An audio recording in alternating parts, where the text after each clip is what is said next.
Hello दोस्तों। अनिल अग्रवाल ने वेदांत को इंडिया का सबसे डाइवर्स रिसोर्स ग्रुप्स में से एक बनाने में 20 साल बिताए। पिछले 2.5 सालों से वो इस ग्रुप के सबसे कीमती हिस्से वेदांत लिमिटेड को डीमर्ज करने में लगे थे। 1 मई को ये प्रोसेस पूरा हो गया। वेदांत लिमिटेड अब 5 अलग लिस्टेड कंपनीज में बंट गया है।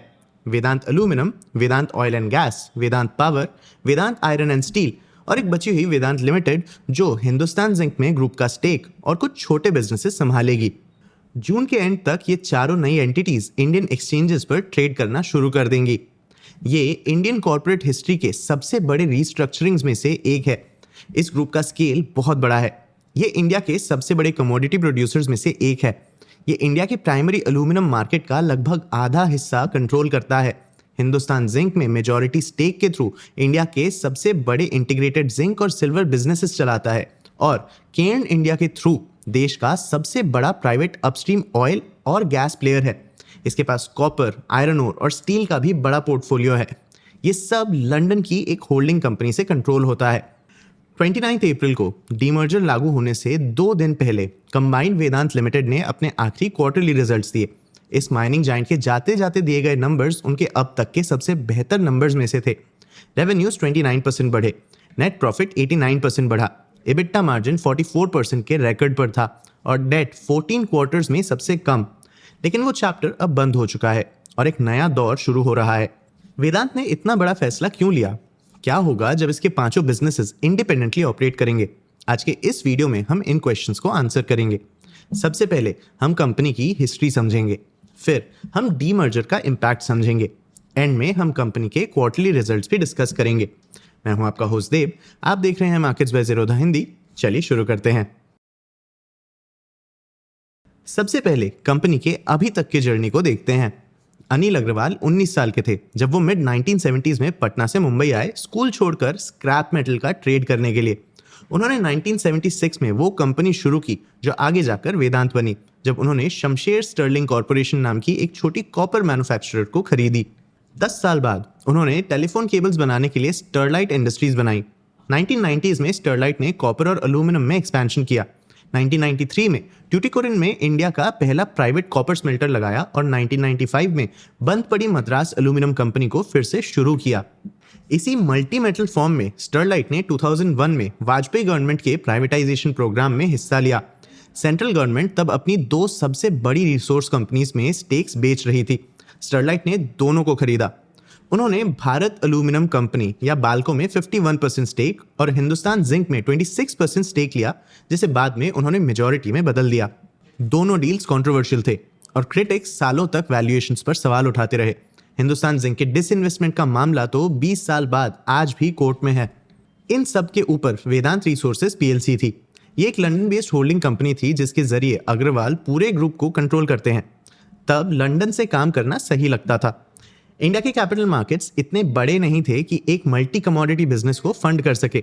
दूसरी तरफ एलएसई के पास ऐसी कंपनीज के लिए पूरा फ्रेमवर्क था जिसमें स्पेशलिस्ट एनालिस्ट्स और नए मार्केट्स पर बेट लगाने वाले इन्वेस्टर्स थे।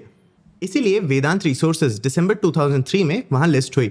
ये एलएसई का उस साल का दूसरा सबसे बड़ा आईपीओ था। वो पैसा बड़े एक्विजिशंस में गया, जैसे जाम्बिया की कोंकोला कॉपर माइंस या सेसा गोवा की आयरन ओर माइंस।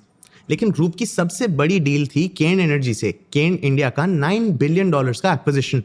2013 तक पूरा पोर्टफोलियो सेसा स्टरलाइट में एक साथ आ गया, जिसका नाम 2015 में बदलकर वेदांत लिमिटेड कर दिया गया। लेकिन केन डील एक प्रॉब्लम भी थी। इसका लगभग आधा हिस्सा एक्विजिशन डेट से फंड किया गया था, जिसे हटाना मुश्किल हो गया। यही वो डेट है जो वेदांत आज भी झेल रहा है, जिसे तब से इंटरनेशनल बॉन्ड मार्केट्स के जरिए बार बार रीफाइनेंस किया जा रहा है। 2018 तक लंदन लिस्टिंग का लॉजिक खत्म हो चुका था। स्टॉक रियो टिंटो और बीएचपी जैसे पीयर्स के मुकाबले लगातार कमजोर परफॉर्म कर रहा था। एलएसई के कंप्लायंस रूल्स भी स्ट्रिक्ट थे और तमिलनाडु में 13 प्रोटेस्टर्स की मौत के बाद उन्हें काफी अपोजिशन झेलना पड़ा। अग्रवाल ने उस अक्टूबर पेरेंट कंपनी को प्राइवेट कर दिया, जिसके लिए उन्हें लगभग $1 बिलियन खर्च करने पड़े। लेकिन इससे कंपनी पर डेट और बढ़ गया। ये सारा डेट एक प्रॉब्लम बन रहा था। अक्टूबर 2022 से मूडीज ने वेदांत रिसोर्सेज की रेटिंग बार बार गिराई। इसे उन्होंने एक अनसस्टेनेबल कैपिटल स्ट्रक्चर कहा। मूडीज एक स्ट्रक्चरल प्रॉब्लम की तरफ इशारा कर रहा था। लंदन पेरेंट का अपना कोई ऑपरेटिंग कैश फ्लो ही नहीं था। वो अपने डेट की सर्विसिंग पूरी तरह से सब्सिडीज से मिलने वाले डिविडेंड्स और ब्रांड फीस से कर रहा था। इस कॉन्ग्लोमरेट स्ट्रक्चर की वजह से रीफाइनेंसिंग मुश्किल हो रही थी। इंटरनेशनल इन्वेस्टर्स को समझ नहीं आ रहा था कि ग्रुप का कितना कैश असलियत में पेरेंट कंपनी के काम आ पाएगा। डेट रीपे करने के लिए कंपनी से करोड़ों रुपए बाहर जा रहे थे। पेरेंट कंपनी रीफाइनेंस करने की कोशिश कर रही थी। उन्होंने अगस्त 2023 में $500 मिलियन के लिए वेदांत लिमिटेड का 4.3% स्टेक बेचा, एनसीडीज रेज किए और शॉर्ट टर्म लोन्स के लिए प्राइवेट फंड से बात की, लेकिन चैलेंजेस कम नहीं हो रहे थे। सितंबर 2023 तक मूडीज ने वीआरएल के बॉन्ड्स को CAA3 कैटेगरी में डाल दिया था। बेसिकली ये एक स्पेक्युलेटिव जंक था। ऐसा लग रहा था कि वेदांत का स्ट्रक्चर अब किसी काम का नहीं रहा। पेरेंट कंपनी की वैल्यूएशन कॉन्ग्लोमरेट डिस्काउंट की वजह से गिर गई थी। इसकी ज्यादातर वैल्यू सिर्फ हिंदुस्तान जिंक से जुड़ी थी। बाकी बिजनेसेस जैसे aluminium, oil and gas, power, iron and steel को बहुत कम वैल्यू मिल रही थी। 5 अलग अलग लिस्टेड कंपनीज के रूप में उनकी वैल्यू कहीं ज्यादा हो सकती थी। अलग होने पर हर बिजनेस की बैलेंस शीट साफ होती और पेरेंट का डेट सर्विस बर्डन कई कैश फ्लो सोर्सेज में बंट जाता। इसीलिए 29 सितंबर 2023 को वेदांत ने डीमर्जर अनाउंस किया। और इस डीमर्जर का इम्पैक्ट क्या था? डीमर्जर ने हर एक वेदांत लिमिटेड शेयर को 5 में बदल दिया है। इन्वेस्टर्स को अपने ओरिजिनल शेयर के साथ साथ Vedanta aluminium, Vedanta oil and gas, Vedanta power और वेदांत आयरन एंड स्टील का एक एक शेयर मिलेगा। चारों नए शेयर्स जून के एंड तक ट्रेड करना शुरू कर देंगे। इन सब के अंडर ग्रुप के एग्जिस्टिंग पॉलिसीज नए स्ट्रक्चर में कैसे आएंगे, इसके बारे में कुछ डिसीजंस लिए गए हैं। पहला, लंदन बेस्ड पेरेंट का डेट सब्सिडीज पर डाल दिया गया। नेट कैश निकालने के बाद डीमर्जर से पहले वेदांत रिसोर्सेज पर लगभग $5.5 बिलियन का डेट था। हर नई एंटिटी को इसका एक हिस्सा मिला है। वेदांत एल्यूमिनियम को सबसे बड़ा हिस्सा मिला, लगभग $3.5 बिलियन का। वेदांत पावर ने पीएफसी और आरईसी से लिया गया डेट संभाला। वेदांत लिमिटेड ने लगभग $1 बिलियन लिया और $200 million Vedanta iron and steel के पास रखा गया। ये स्ट्रक्चर इसीलिए बनाया गया ताकि कर्जा उस एंटिटी की कैश कमाने की एबिलिटी से मैच कर पाए। उनका सबसे बड़ा कैश जनरेटर एल्यूमिनियम बिजनेस ने 40% ऑपरेटिंग मार्जिन दिए। इसने सबसे ज्यादा डेट लिया क्योंकि इसमें ग्रोथ हो सकता है, खास करके इसके स्मेल्टर कैपेसिटी के प्लान्स के कारण। पावर एंटिटी के पास 15 to 25 ईयर्स के लॉन्ग टर्म कॉन्ट्रैक्ट्स हैं, इसलिए उसे लॉन्ग टेन्योर डेट दिया गया। दूसरा फैसला डिविडेंड पॉलिसी में बदलाव था। देखो, हिंदुस्तान जिंक वेदांत में सबसे बड़ा कैश जनरेटर है और हमेशा से बड़ा डिविडेंड देता आया है। वेदांत लिमिटेड के पास HCL का लगभग 61% स्टेक है।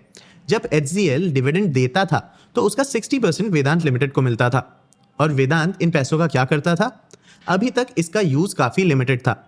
पहले वेदांत लिमिटेड को अपने प्रॉफिट्स का कम से कम 30% डिविडेंड के रूप में देना पड़ता था और HCL से मिला सारा डिविडेंड 6 महीने के अंदर अपने शेयर होल्डर्स को भेजना होता था।